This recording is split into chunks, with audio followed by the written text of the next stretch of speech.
Assalamu alaikum. My brothers and sisters, everyone wants to know how much money someone else has or others have. People get so interested to know how others are making their money, why do they have so much, and so on. If they do have, mostly people think others have more money than they actually have. But anyway, what is of greater interest is people want the money for themselves. Now, what is all this about money? Allah Almighty says that certain things have been beautified for man as a test.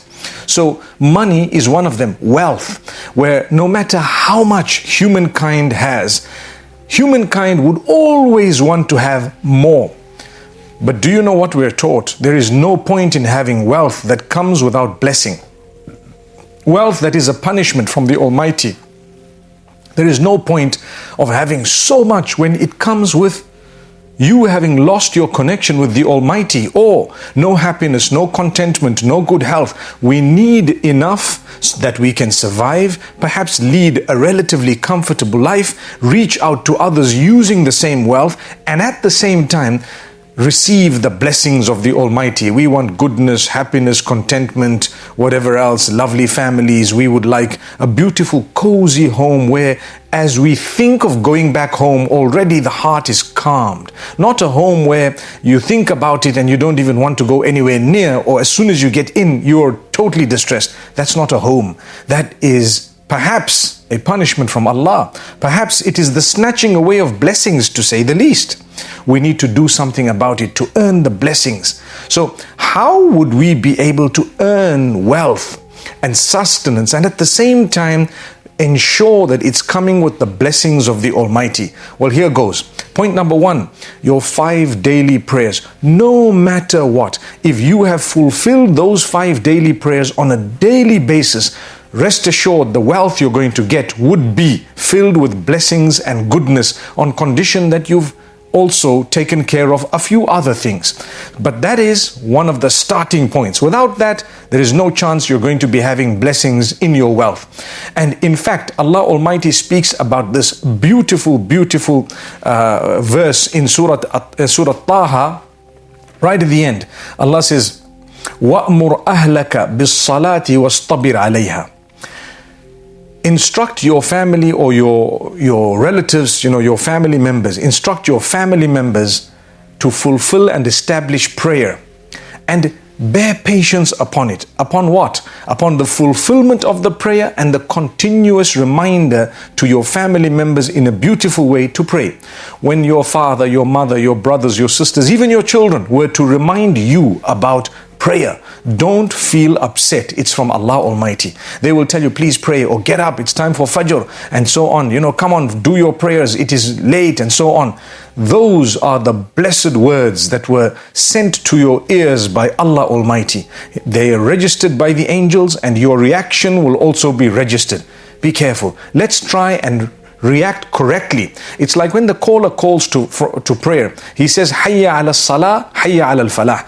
Allah has instructed him through the blessed lips of Muhammad, peace be upon him, to call out to people to say, come to prayer, come to success. Those two come hand in hand. Come to prayer, come to success. It's repeated how many times a day? We have 5 prayers, right? For each prayer, it is repeated 4 times. So 4 times you hear come to prayer, and 4 times you hear come to success. Now my brothers, my sisters, multiply that by 5. 20 times a day you're being told, come to prayer, come to success. You've heard it. If you've heard it, your reaction is also recorded. Subhanallah. Now, if you were to pray, look what Allah says, وَاسْطَبِرْ عَلَيْهَا. Be patient upon the prayer.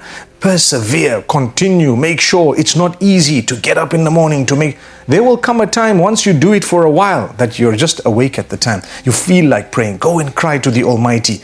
Wash yourself and fall prostrate for Allah Almighty.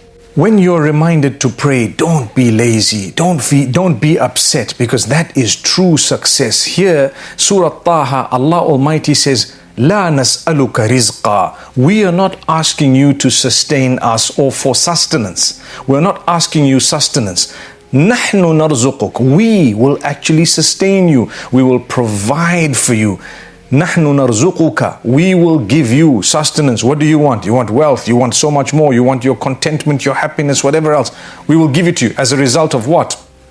As a result of you bearing patience upon prayer and instructing your family to pray. So when you tell each other to pray, by virtue of that beautiful instruction, you will already be achieving blessings in sustenance. That is amazing. That is amazing. And if you don't remind each other to pray and you're living in the same house, don't expect further blessings from Allah Almighty. Subhanallah. Even though He does give us, sometimes it's not a blessing. People get wealth as a source of their ultimate downfall. That has happened to so many in the past. The Quran's given examples of that. So we need to be careful. My brothers, my sisters. That is point number one, prayer 5 times a day. The second thing you need if you would like to achieve lots in terms of sustenance and blessings and lots of contentment and goodness and happiness and even multiplication in wealth, you must ensure that you seek the forgiveness of Allah on a daily basis. In Surah Nuh, He tells His people, the Prophet Noah, may peace be upon him, "Istaghfiru rabbakum innahu kana ghaffara." Seek the forgiveness of your Lord. Indeed, He is most forgiving, oft forgiving. Yursilis samaa alaykum midrara. He will send beneficial rain from the heavens, meaning from the skies, upon you, beneficial rain. وَيُمْدِدْكُمْ بِأَمْوَالٍ وَبَنِينَ. He will grant you, subhanallah, lots of wealth as a result of what? Seeking forgiveness. Getting onto the same page as He who made you. So seeking forgiveness, He will grant you lots of wealth and lots of children, offspring, blessings. Blessings in your family, blessings in your wealth. By doing what? By seeking the forgiveness of the Almighty. So you have your prayer and you have the instruction of the prayer to one another. And then you have seeking the forgiveness of Allah Almighty and ensuring that you mend your ways and habits. What's the point of seeking forgiveness when you haven't really regretted the thing you've done, or you haven't prayed, or you're not interested in doing the right thing? But if you seek forgiveness correctly, often on a daily basis, for the sins you know you committed, for those you don't know you committed, for those you don't even realize you committed sometimes, those are minor sins. But the major ones as well, we ask Allah's forgiveness individually from the sins and collectively as well. May Allah Almighty grant us goodness and forgiveness.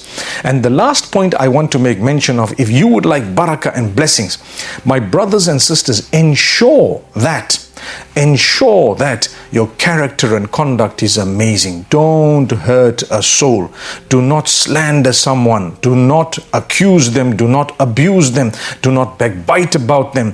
Do not hurt them in a way that, subhanallah, it comes back to you with evil, because that's called huququl ibad, the rights of fellow humans. And Allah is very quick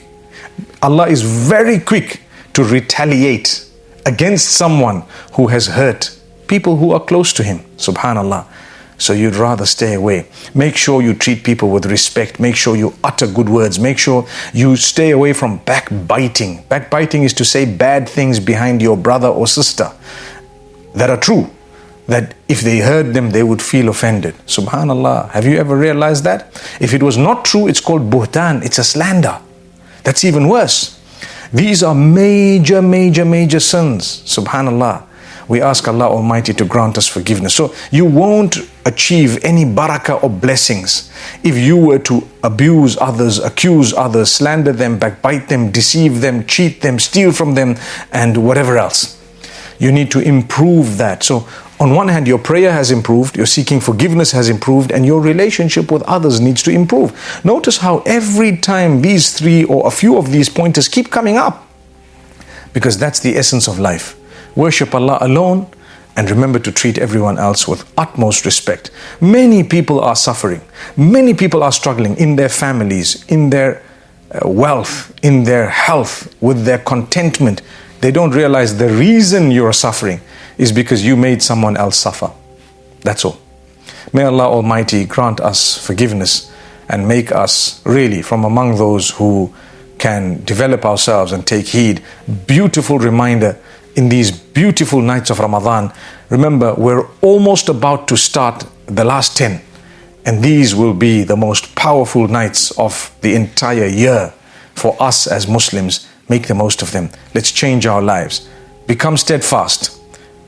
Promise Allah that you're going to pray 5 times a day. See how in the future, as time passes, one by one, the doors of sustenance will keep opening for you no matter what. And rizq includes your spouse, your children, your family members. That's also part of rizq.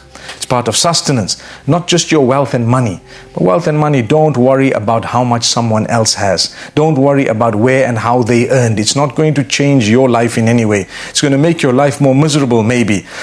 Worry about what Allah has given you and why He has given that to you. If you are far from Allah, then you need to worry and be concerned about that distance. Perhaps it is causing whatever negativity you have in your lives. May Allah subhanahu wa ta'ala grant us closeness to Him. أقول قولي هذا وصلى الله وسلم وبارك على نبينا محمد.